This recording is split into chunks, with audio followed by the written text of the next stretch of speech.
Hello friends, welcome to my mini blog. আজকে একটা ছোট্ট ব্লগ আপনাদের সঙ্গে শেয়ার করছি। সকাল সকাল ঘুম থেকে উঠে নিচে চলে গেলাম। তারপর বেডটা একটু ভালো করে পরিষ্কার করে নিচ্ছি। ভালো করে বেড রুম পরিষ্কার করে তারপর চলে এলাম নিচে। ও আমাকে দেখে ছুটে ছুটে চলে আসছে আমার কাছে আসবে বলে। তারপর আমি আমার স্নানটা সেরে নিচ্ছি। সকাল সকাল স্নানটা সেরে আমি শিব মন্দিরটা ভালো করে পরিষ্কার করে ধুয়ে নিচ্ছি। তারপর গাছের ফুলগুলো তুলে একটা নতুন ভালো শাড়ি পরে নিলাম।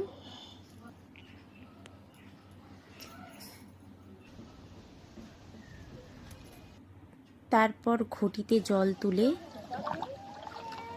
তুলসী পাতা দিয়ে আমি ঘটিতে জলটা তুলেছি।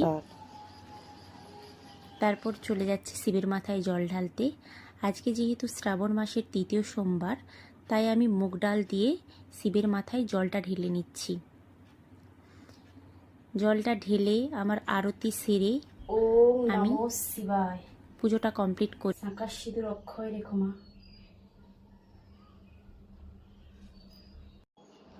পুজো আমার কমপ্লিট হয়ে গেছে। আজকে তাহলে এই পর্যন্ত। ভিডিওটা ভালো লাগলে অবশ্যই লাইক কমেন্ট শেয়ার করে পাশে থাকবে। টাটা।